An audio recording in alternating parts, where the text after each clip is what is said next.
Olá, vamos conversar agora um pouquinho sobre ascite. Começando pelo conceito, ascite seria o acúmulo patológico de líquido na cavidade peritoneal.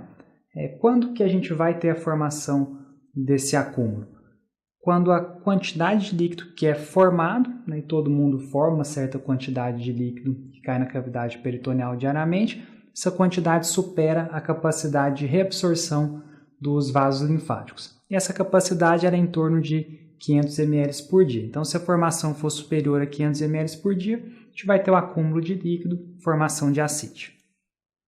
Bom, a principal causa de ascite seria a cirrose. Em torno de 80% dos casos de ascite são secundárias a essa doença. Mas não é a única causa. Então, muitas vezes a gente vê as pessoas atribuírem ascite sempre à cirrose, mas a gente não pode esquecer que algumas neoplasias podem gerar ascite também, por diversos mecanismos, desde acometimento do peritônio, carcinomatose peritoneal, metástases hepáticas levando a hipertensão portal e também, em alguns casos, obstrução linfática levando à chamada ascite quilosa. E outra doença muito prevalente, que também pode levar à formação de ascite, seria a insuficiência cardíaca. Então, essas são as três principais causas que a gente tem que lembrar.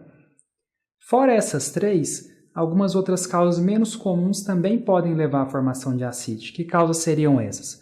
Infecções do peritônio, no nosso meio principalmente a tuberculose peritoneal, algumas micoses também.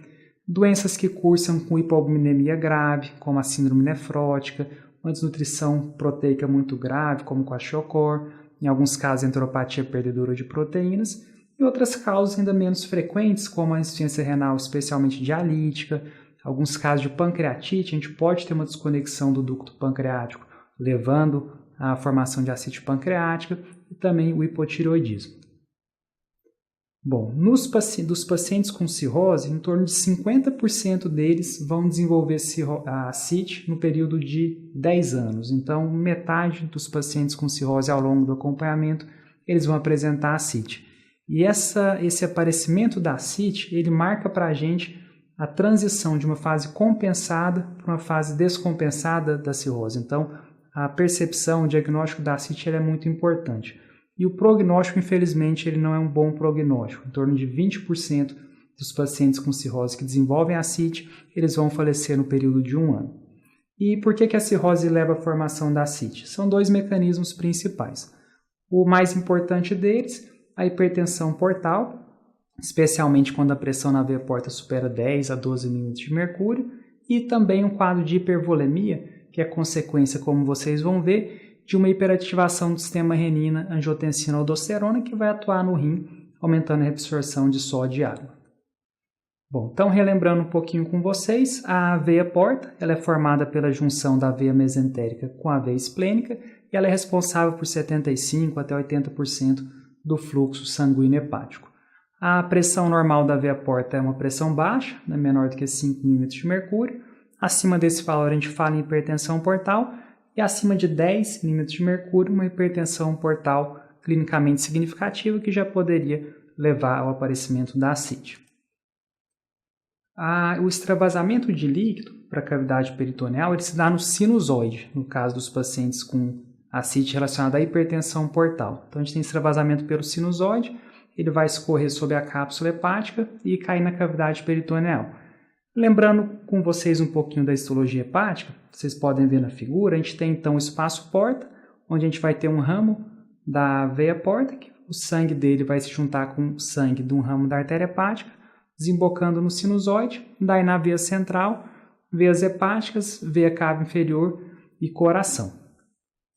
Se a gente for classificar a hipertensão portal em relação à localização onde a gente tem o problema, a doença, a gente vai ter algumas causas de hipertensão portal pós-hepática, quando o problema está ou nas veias hepáticas, na veia cava inferior ou no coração.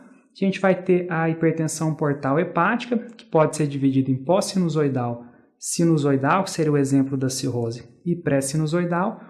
E a gente também tem as causas chamadas pré-hepáticas, a principal delas é a trombose da veia porta.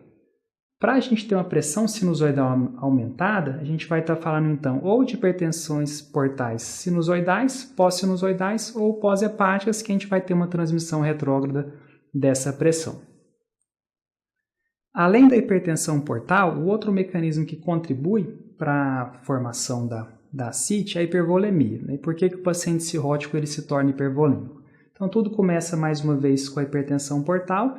Ela, por estresse de cisalhamento, leva a um aumento de produção de óxido nítrico, inicialmente no território esplâncnico e também depois na circulação sistêmica. O óxido nítrico é um potente vasodilatador. Então, a gente tem um quadro de vasodilatação importante, levando à chamada hipovolemia relativa, ou seja, a quantidade de sangue é a mesma, mas o volume dos vasos está aumentado. Então, o organismo, para tentar compensar essa hipovolemia relativa, ele ativa alguns sistemas vasoconstrictores, como o sistema nervoso simpático e também o sistema renina-angiotensina-aldosterona. Esse sistema vai atuar nos rins, aumentando a reabsorção, então, de sódio e água e contribuindo para a hipervolemia e formação de ascite.